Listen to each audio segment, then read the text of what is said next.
we're going to look at the beginnings. And isn't that what the beginning book is? We call it what? Breshit. And what does that translate into, my brother? In English, it's Genesis. So what does that mean for us? And in both cases, it means the beginnings. It really does. Bereshit, or Genesis. It's the first book. It's the beginnings. It's those first glimpses of something new, of going down a path that you have never been down before. Scaling that, I like to go hiking. Scaling that hilltop and seeing what's on the other side in that new valley that you've never seen before. And getting that vista, that glimpse of unexplored country. And that's where Genesis is really bringing us, isn't it? It's showing us God for the first time. It's showing us everything for the first time. And that's why it is one of the most important books of the Bible. And it should not just be condemned to live out its days in Shabbat school or Sunday school, but we need to explore and study that in great detail, don't we? Yes, and how wonderful it is that right from the beginning, God is speaking. He is giving us words that we can look at and we can see. And then one of the first things that is our responsibility with this holy book is to what? To be listening attentively and knowing that God will answer our questions. Mm-hmm. But God has questions for us, doesn't He, in the Scriptures? This is very true. And you know, there was a rather well-known rabbi. I believe he wrote this book back in the 1980s, and it was called Uncomfortable Questions for Comfortable Jews.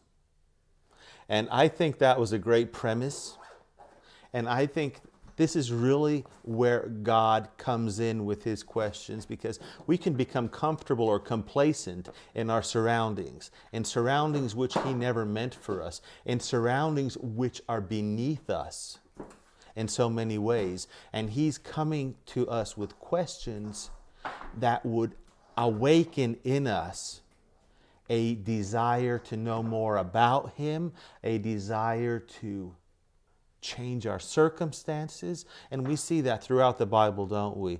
We see it with Hanok. He walked with God and then he wasn't. He was brought to a new place, a new set of circumstances. We see it with Abraham.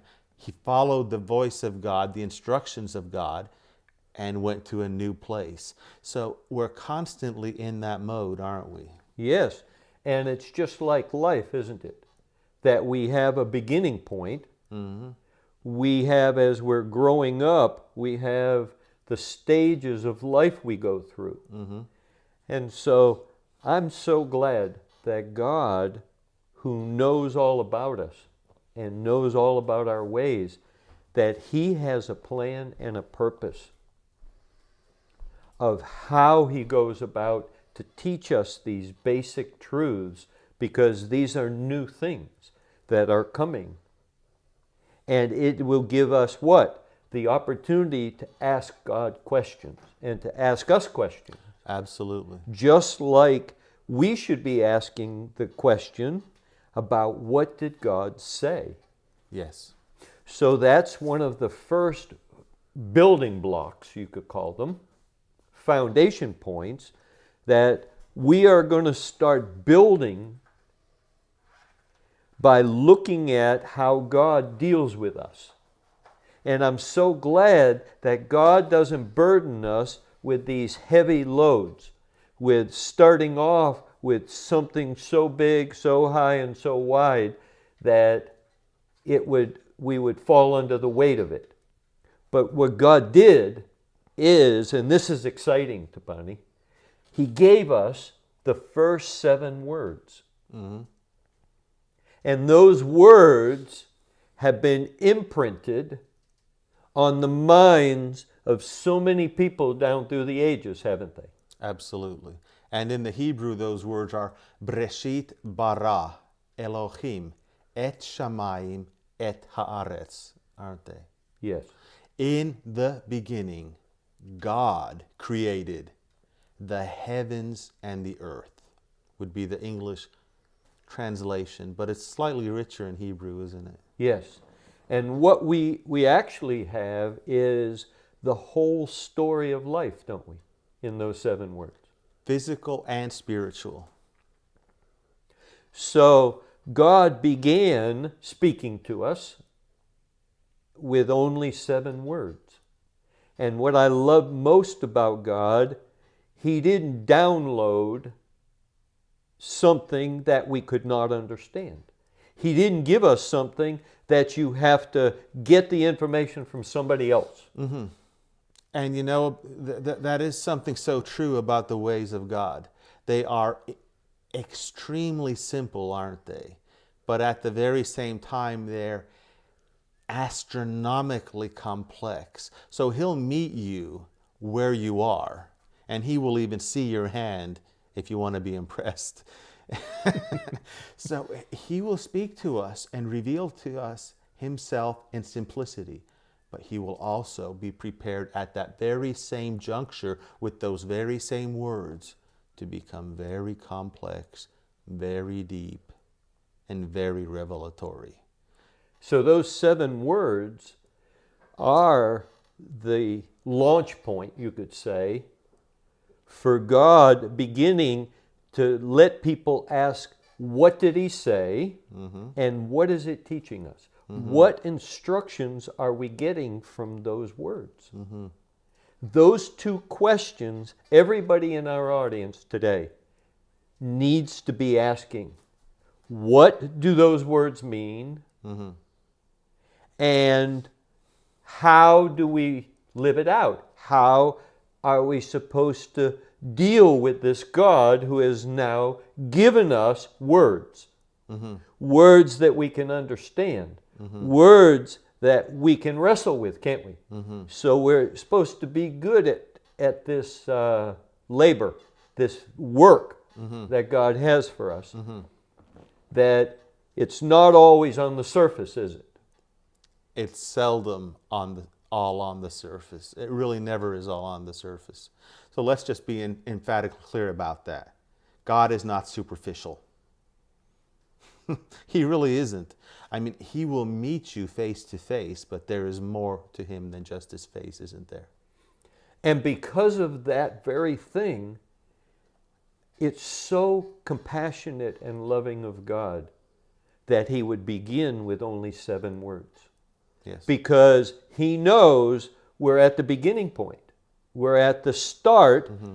And if you have no reference points to what we've been talking about, this is a great time to get started, isn't it, brother? It really is. And I would suggest that should be the first homework assignment we give everyone, including ourselves, to study what those first 7 words actually meant and mean today.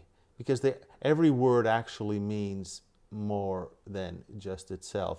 There's a richness there that you could really sink your teeth into for a long time to come. And it's transformative, isn't it?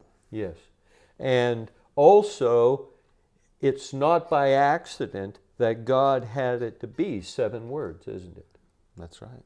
So those 7 words spoken by God, which began what we call time, isn't it? That's exactly that right. All of time that we know, that it started when He spoke, isn't it? At a place we call the beginning. And so this is where this word, Bereshit, comes from, isn't it? Yes, it is. So we know this Genesis, this beginning point, that we have to pay close attention. Absolutely. To what those things mean. But it's like when we were young and coming along, that when you have a toddler and you're teaching that toddler how to walk, you don't write on a piece of paper, 5 steps to show him, if you follow these steps, I'll get back with you in 30 minutes. Exactly. That God said he had, and it's this word, isn't it, what we talked about before, about Torah, about what it's actually discussing and talking about to us. So we want every one of you not to be Hebrew scholars, not to be these people who have to have this or that, or this kind of Bible or this kind of resource. That's not our purpose. No. Our real purpose is so that you will take and investigate and find out for yourself. We want every one of you to take it upon yourself that God said, if you will draw near to him, he will draw near to you. If you turn to him, if you return to him, he what? He will return, he will turn to us. And how endearing are those words, Tapani? And actually amazing to think about, that God would choose to look beyond what was his justice, and for him to find a way for us, if you could use that concept, for us to circumvent his justice. He is helping us get out of jail, isn't he? Isn't that wonderful? It's amazing. The whole isn't it? idea Yes. of release, Yeah. of freedom. The judge is helping us break out of jail. It's an interesting concept, isn't it, brother? It really is. But we definitely have these principles right at the beginning. But God did not stop and leave us as toddlers. And neither did he do that for the Israelites, did he? That they were slaves for 400 years in Egypt, in bondage, in deep distress and turmoil. And yet God brought them out in one day. Now, in one day, they didn't know what it was to be free, did they? They had no concept of it. And you know what's really interesting about that as well?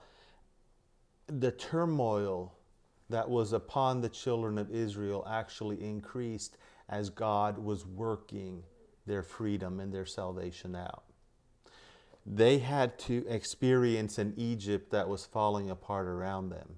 They had to experience Egyptians, their masters, who were potentially losing their minds out of fear, anxiety, angst, and uncertainty, as God's judgments were falling upon that superpower.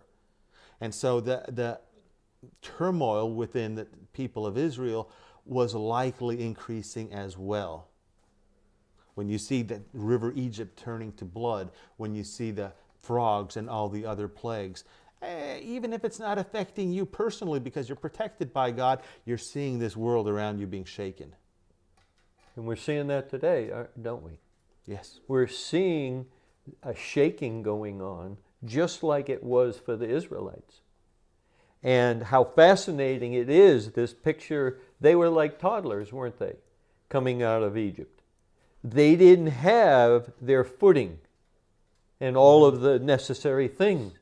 So it's only the way that God is so compassionate and loving towards us that he gives us just 7 words to begin with to teach us how he is actually speaking to us and how we're listening to the instruction book that comes with it.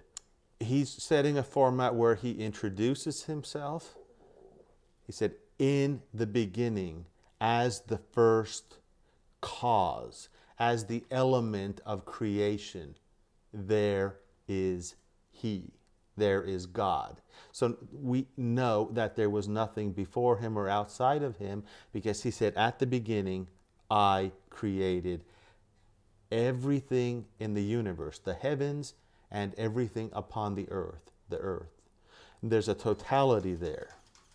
And we're looking at that and we're learning right away. Number one, that there is a God. Number two, that there is nothing else outside of him. Number three, that he created everything, including you, the earth, physically, and the heavens, you, spiritually. And so that's the second layer of the onion, isn't it? Yeah. Now we're reading into it a little bit.